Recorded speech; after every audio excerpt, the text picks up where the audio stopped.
नमस्कार. मी भाऊ तोरसेकर. तुम्ही बघत आहात प्रतिपक्ष. मित्रांनो, जर तुम्हाला सबस्क्राईब करूनही नोटिफिकेशन मिळत नसेल तर एक सूचना म्हणून आहे. अनेकांच्या ह्या तक्रारी येत आहेत. तर मी रोज व्हिडिओ करतो, त्यामुळे तुम्हाला जर नोटिफिकेशन मिळत नसेल आणि त्यामध्ये काही तांत्रिक अडचण असेल तर तुम्ही भाऊ तोरसेकर लेटेस्ट म्हणून यूट्यूबच्या त्या सर्चमध्ये गेलात तर तुम्हाला माझे व्हिडिओज बघायला मिळतील. असो, सध्या महाराष्ट्राच्या राजकारणामध्ये एकापेक्षा एक आक्रित अशा घटना घडत आहेत, अनाकलनीय. खरं सांगायचं तर उद्धव ठाकरे यांनी ही प्रतिक्रिया विधानसभेचे निकाल लागले 23 नोव्हेंबरला तेव्हापासून दिली आहे. आणि त्याला आता जवळजवळ 2 आठवडे, सॉरी, 1 महिना पूर्ण होत आला. कारण मी बोलतोय ती 21 डिसेंबरची तारीख आहे. उद्धव ठाकरेंनी तो निकाल बघितल्यानंतर, म्हणजे पूर्ण झालेला नव्हता, पण ज्या प्रकारे महाविकास आघाडीचा धुव्वा उडाला, सुपडा साफ झाला, आणि तो त्यातल्या एका पक्षाचा नव्हे तर तीनही पक्षांचा इतका सुपडा साफ झाला, महाराष्ट्राच्या प्रत्येक विभागामध्ये सुपडा साफ झाला. तो बघितल्यानंतर हा निकाल अनाकलनीय आणि अनपेक्षित आहे किंवा अपेक्षित नव्हता, अशी जी प्रतिक्रिया उद्धव ठाकरेंनी 23 नोव्हेंबरच्या, मला वाटते संध्याकाळी, 23 नोव्हेंबरच्या संध्याकाळी दिली होती. तेव्हापासून त्यांच्या पक्षातल्या बहुतांश नेत्यांना, प्रवक्त्यांना, आक्रमक नेत्यांना, रणरागिणींना, वाघिणींना सगळं जग आक्रित आणि अनाकलनीय वाटायला लागलंय, असं म्हणायची पाळी आता आलेली आहे. आणि त्याचं कारण सोपं आहे मित्रांनो. त्यांना आसपास घडणाऱ्या घटनांमध्ये अनेक अनावश्यक आणि अनाकलनीय गोष्टी दिसायला लागल्या. काल परवा शिवसेनेच्या फायर ब्रँड, कारण शिवसेनेचे नेते किंवा नेत्या, महिला, वाघिणी या ऑर्डिनरी नसतात, ते सगळे फायर ब्रँड असतात. म्हणजे आग लावतच सुटत असतात. अशा सुषमा अंधारे यांना म्हणे नागपूर विमानतळावरून कुठे येत जात असताना कोणीतरी धमकी दिली, हिशोबात राहायचं, नीट वागायचं, नीट बोलायचं, नाही तर बोलणं बंद कसं करायचं हे आम्हाला कळतं, असं धमकावलं. आणि त्यांनी काय भाषा वापरली, शब्द वापरले, किंवा त्याचा उच्चार धमकावण्याचा होता का, हा सगळा चर्चेचा आणि वादाचा विषय होऊ शकतो. पण मला गंमत अशी वाटली की ज्या सुषमा अंधारेंना आपण नेहमी वेगवेगळ्या व्हिडिओमध्ये बघतो, शिवसेनेत येण्याच्या आधीपासून त्यांचे व्हिडिओ उपलब्ध आहेत, आणि ते बघितल्यानंतर कोणाच्या धमकीला भीक घालणारी ही महिला आहे असं वाटत नाही. असं वाटत नाही. त्यांचा आवेश तुम्ही अगदी ज्यावेळेला उद्धव ठाकरे यांचं मुख्यमंत्रीपद गेलं त्यानंतर त्या शिवसेना पक्षामध्ये आल्या आणि त्यांच्या हाताला शिवबंधन बांधून त्यांना शिवसेनेत प्रवेश देणाऱ्या नीलम गोरे, त्या सुद्धा आज शिवसेनेत, म्हणजे उबाठामध्ये नाहीत. कारण तेव्हा नीलम गोरे सुद्धा उद्धव ठाकरेंकडे थांबलेल्या होत्या. पण हळूहळू नीलम गोरेंच्या लक्षात आलं की आपण मातोश्रीवर अगत्याने ज्यांच्या मनगटावर शिवबंधन मानलं त्यांनीच आपला पत्ता साफ केलाय. आणि सुषमा अंधारे यांना दिवस रात्र, मध्यरात्री, अपरात्री केव्हाही मातोश्रीची दारं उघडी असली तरी त्यांना शिवबंधन मानणाऱ्या नीलम गोरे यांना मात्र मातोश्रीची दारं बंद झाली होती. आणि मला आठवतं, ज्या वेळेला कंटाळून मातोश्रीचं दार ठोठावून हात सुजला तेव्हा नीलमताईंनी पक्ष बदलून एकनाथ शिंदे यांच्या शिवसेनेत सहभागी व्हायचं ठरवलं. ही फार जुनी गोष्ट आहे, याच्यातला भाग नाही. पण जाता जाता त्यांनी सुषमा अंधारे यांचं नाव न घेता त्यांना कशी मातोश्रीची दारं उघडी आहेत आणि किचन कॅबिनेटमध्ये जाण्याची मुभा आहे पण आपल्याला मातोश्रीवर आता स्थान उरलेलं नाही हे सांगतच नीलम गोरे यांनी उबाठा शिवसेनेची साथ सोडली होती आणि त्या अधिकृतपणे वर्षा बंगल्यावर एकनाथ शिंदे यांची भेट घेऊन मूळ शिवसेनेमध्ये म्हणजे निवडणूक आयोगाकडे ज्याला शिवसेना म्हणून नोंदलेलं आहे त्या पक्षात निघून गेल्या. आता आपल्याला धमक्या देणारे फोन येतात वगैरे वगैरे प्रतिक्रिया सुषमा अंधारे देत आहेत. त्यावेळेला त्यांनी नीलम गोरे यांचा उल्लेख केलेला आहे.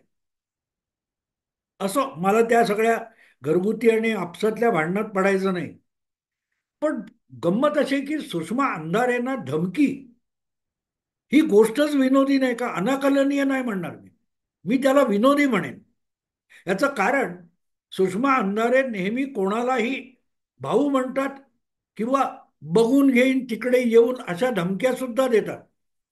सुषमा अंधारेंची भाषणं काढून तुम्ही बघितली, अरे जा रे तू वगैरे अशी जी टपोरी भाषा नाक्यावरच्या किंवा गल्ली बोळातल्या ज्या टपोरी पोरांची भाषा असते तशा भाषेत तत्वज्ञान मांडण्याचा प्रयत्न सुषमा अक्का करतात.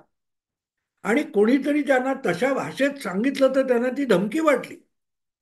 सुषमाताई एक गोष्ट विसरल्या की हा कोणी धमकावणारा होता काय होता मला माहित नाही, मी फार तपशिलात त्यांचं ऐकलं नाही. पण एक गोष्ट स्पष्ट होते की जो कोणी बोललाय तो सुषमाताईंना आवडणाऱ्या भाषेत बोललाय. तुम्हाला आठवतं अगदी ज्यावेळेला शिंदे गट बाजूला झाला आणि त्यानंतर महाराष्ट्र यात्रा महाराष्ट्र पिंजून काढण्याची घोषणा उद्धव ठाकरेंनी केली होती आणि त्याची सुरुवात ठाण्याच्या टेंबी नाक्यापासून म्हणजे आनंद दिघे यांचं जे निवासस्थान होतं आनंदाश्रम तिथून सुरू करून कोल्हापूरच्या बिंदू चौकात ती महाराष्ट्र पिंजून काढण्याची संवाद यात्रा किंवा काय यात्रा होती ती सुरू व्हायची होती. पण खुद्द उद्धव ठाकरेच टेंबी नाक्यावर गेले नाहीत आणि त्या यात्रेचा शुभारंभ सुषमाताई अंधारे आणि भास्कर जाधव या दोघांना करावा लागला. त्यानंतर मला वाटते ठिकठिकाणी सुषमा अंधारे कुठे कुठे मिटिंग घेत फिरत होत्या. पालघरपर्यंत गेलेले भास्कर जाधव शेवटी कंटाळले आणि उठून चिपळूणला निघून गेले किंवा गुहागरला निघून गेले.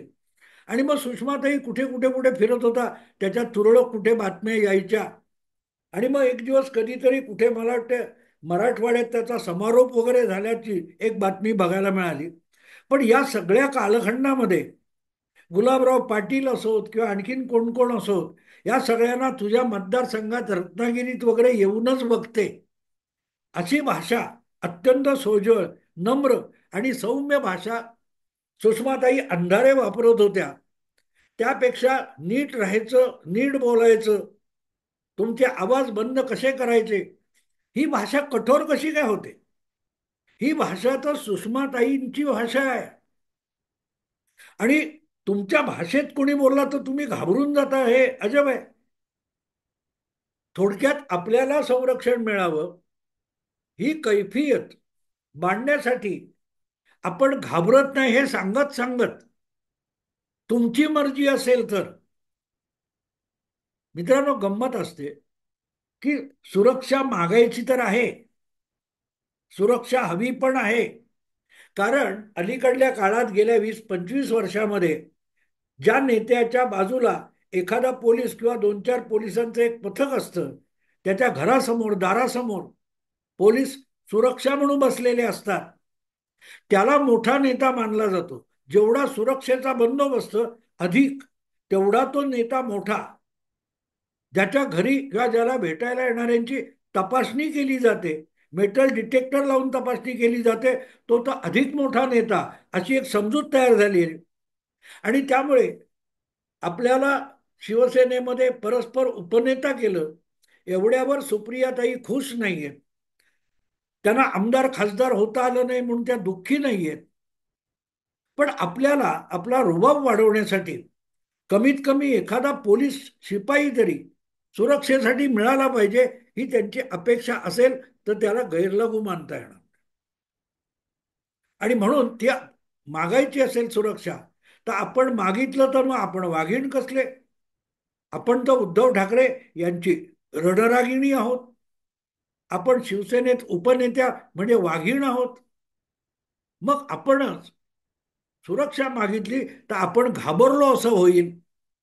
तर ते घाबरलेलो नाही आणि आपल्याला कोणाची पर्वा नाही हे पण दाखवायचे, पण सुरक्षा मागण्याचा वाडगा पण हातात ठेवायचा आहे. आणि म्हणून मुख्यमंत्र्यांची आणि गृह खात्याची मर्जी असेल तर वगैरे वगैरे असे शब्द वापरून, ज्याला मराठीमध्ये टाकाला जाऊन भांड लपवणं म्हणतात. तर टाक हा श्रीमंता घरचा टाकाऊ पदार्थ असतो, पण गरिबासाठी, गरजूसाठी ते ताक सुद्धा एक मूल्यवान खाद्यपदार्थ असतो.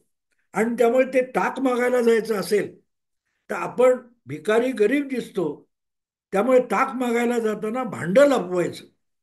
पण ताक तर हवंय. नेमकी तशीच अवस्था सुषमा अक्कांची झालेली दिसते. त्यांना आता सुरक्षा हवीशी झाली आहे. आणि ती सुरक्षा हवी असेल तर मग थेट सरकारकडे मागण्यापेक्षा आपल्याला धमक्या येत आहेत. मला गंमत वाटली की ज्या काळामध्ये अधिकाधिक आक्रमक होऊन आणि अगदी प्रसंगी शब्द अपशब्द आणि अपमानास्पद शब्द वापरून सुषमाताई बोलत होत्या, तेव्हा त्यांना कोणी धमकावलं नाही. आता लोकसभा विधानसभेच्या निवडणुका संपून गेल्या आहेत आणि नजीकच्या काळात कुठल्याही महत्वाच्या निवडणुका नाहीत. त्यामुळे सुषमाताई यांच्या जाहीर सभा देखील बंद झालेल्या आहेत. अधूनमधून त्या एखाद्या चॅनेल पॅनेलवर दिसतात. त्या पलीकडे त्यांच्या घरापर्यंत कोणी बाईट घ्यायला सुद्धा जात नाही. अशा वेळेला नीट बोलायचं, हिशोबात राहायचं, असा धमकावणारा कोणीतरी महामूर्ख मतिमंद असला पाहिजे. पण मतिमंद असलेले लोकच सुषमा अंधारे आणि संजय राऊत यांना आवडत असतात.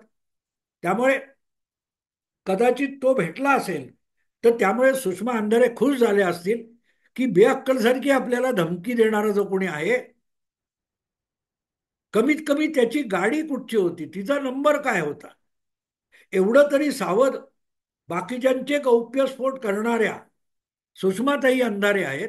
यांना तर गाडीत बसलेला कोणी धमकावत असेल तर एवढं तरी किमान कॉमन सेन्स असला पाहिजे की अशा माणसाच्या गाडीचा नंबर घेऊन ठेवावा, म्हणजे त्याविषयी तक्रार करताना तो गाडी नंबर देता येतो. भले टॅक्सी असेल, कुठलंही वाहन असेल, त्याला एक आरटीओने दिलेला नंबर असतो, तो नंबर टिपून घ्यायचा. एवढं जर आपलं सुषमा अंधारेंना सुचलं नसेल तर मग त्यांचा कॉमन सेन्स म्हणजे नॉनसेन्स आहे का असं विचारावं लागतं. ही झाली सुषमा अक्कांची गोष्ट. दुसरे त्यांच्यापेक्षाही शिवसेनेतले ज्येष्ठ नेते, किंबहुना उद्धव ठाकरे ज्यांना ज्येष्ठ नेते मानतात किंवा शिवसेनेचे विचारवंत मानतात, असे संजय राऊत, त्यांच्या भांडूपच्या घराजवळ कोणीतरी रेकी केली म्हणतात. रेकी करणं म्हणजे काय? तर जिथे हल्ला करायचा आहे, ती हल्ला करायची जागा, तिथे राहणारी माणसं, त्यांचे चेहरे आणि त्यांच्या हालचाली तपासून आपल्याला सुरक्षितरित्या पोबारा करता येईल हल्ला करून, याच्यासाठी नियोजन करण्याची जी पाहणी असते त्याला रेकी म्हणतात. म्हणजे तो बाबा सिद्दीकी यांचं हत्याकांड झालं, अशी अनेकांची हत्याकांड झालेली आहेत.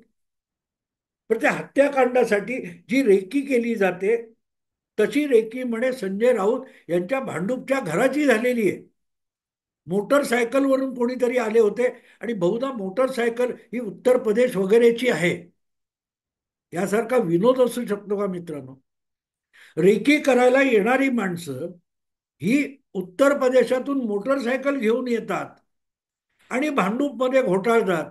हे काम जे हल्लेखोर असतात, मारेकरी असतात, ते एवढं गुंतागुंतीचं करत नाहीत.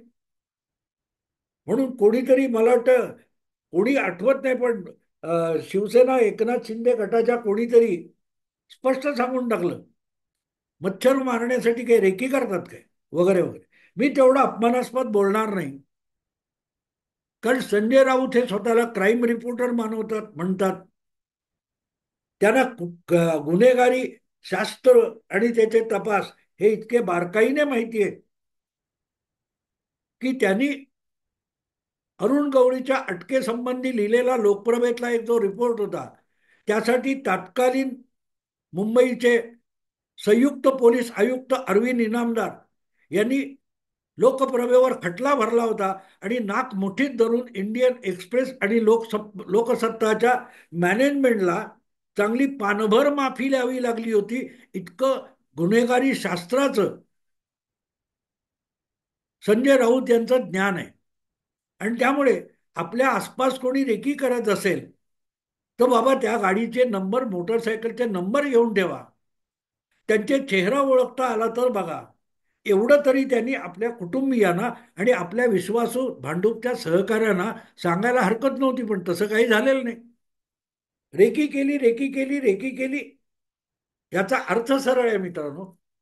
हे जे उबाठा शिवसेनेचे दोन भोंगे आहेत हे आता स्वतःला टरकलेले, आपणच घाबरलेले. आपल्या मराठीमध्ये एक उक्ती आहे ना, मनचिंती ते वैरी चिंती. आपला शत्रू देखील आपलं वाईट व्हावं म्हणून चिंतन करत नाही, असं काहीतरी आपलं वाईट होईल असा जो अपराध गंड आपल्या मनामध्ये असतो त्याचा हा परिणाम असतो.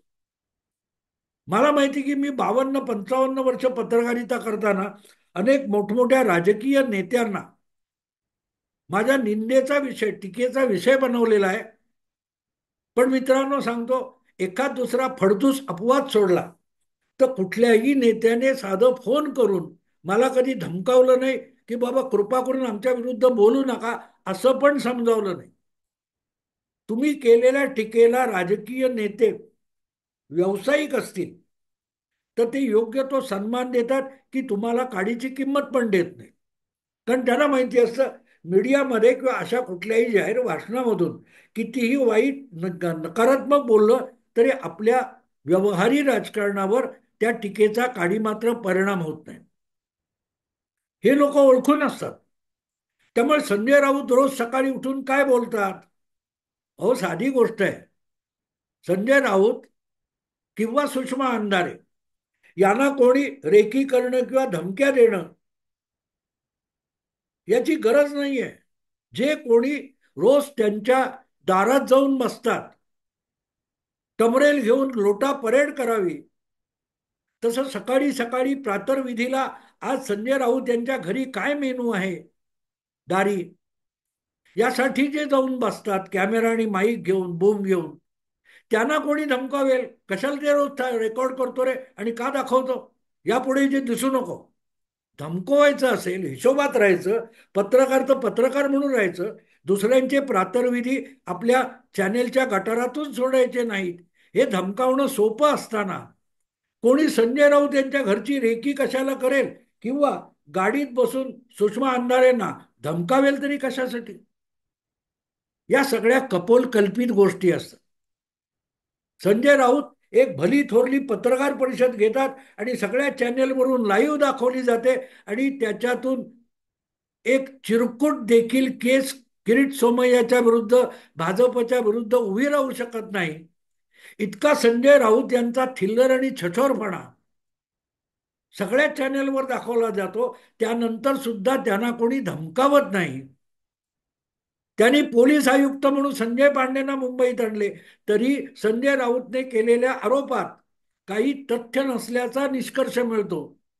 असे संजय राऊत आरोप करतात किंवा टीका करतात म्हणून त्यांच्या घराची रेकी कोणी करेल? कमालच आहे. कपोल कल्पित आणि मूर्खाच्या नंदवनात किती बागडायचं, किती बागडायचं. संजय राऊत तुम्हाला आठवत असेल, उत्तर प्रदेशात पण महाविकास आघाडी करायला निघाले होते आणि काय 100 उमेदवार उभे करून 0.5% देखील मतं त्यांना मिळाली नव्हती. गोव्यामध्ये पर्रीकरांच्या मुलाला शिवबंधन बांधून महाविकास आघाडी बनवायला निघाले होते. काय झालं होतं आठवतं तुम्हाला? असे संजय राऊत काहीही बोलतात.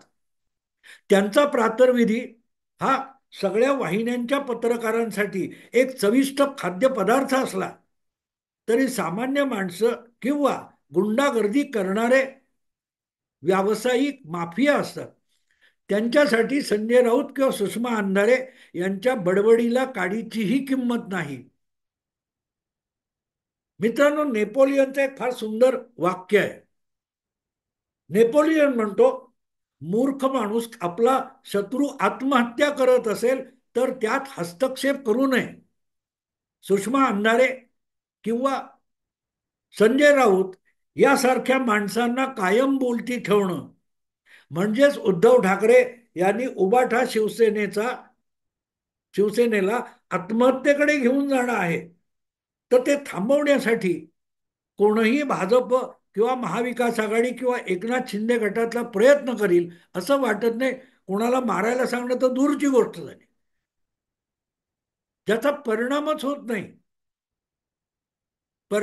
नाही. अशा गोष्टीचा बंदोबस्त करण्याच्या भाषेत कोणी धमकावणं, रेखी करणं, हा असल्या कल्पना विश्वामध्ये अंधारे आणि राऊत रमणार असतील तर त्यांनी खुशाल नम्र. म्हणूनच ते म्हणतात ना, मूर्खाच्या नंदनना फुल्स पॅराडाईज. ही माणसं अशीच मूर्खाच्या नंदनवनात बागडत असतील तर त्यांना उद्धव ठाकरेंचे किंवा महाविकास आघाडीचे विरोधक रोखण्याचा प्रयत्न करतील अशी बिलकुल शक्यता नाही. हा, शोध घ्या.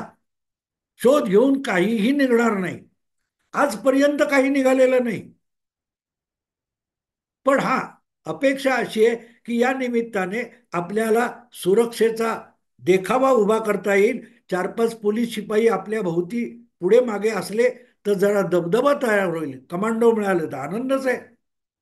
त्यासाठी या दोघांनी केलेली ही केविलवाणी धडपड आहे. केविलवाणी धडपड आहे, यापेक्षा अधिक काही नाही. मित्रांनो, आता इथेच थांबतो. आवडलं लाईक करा, शेअर करा आणि प्रतिपक्षाला सबस्क्राईब करा. नमस्कार.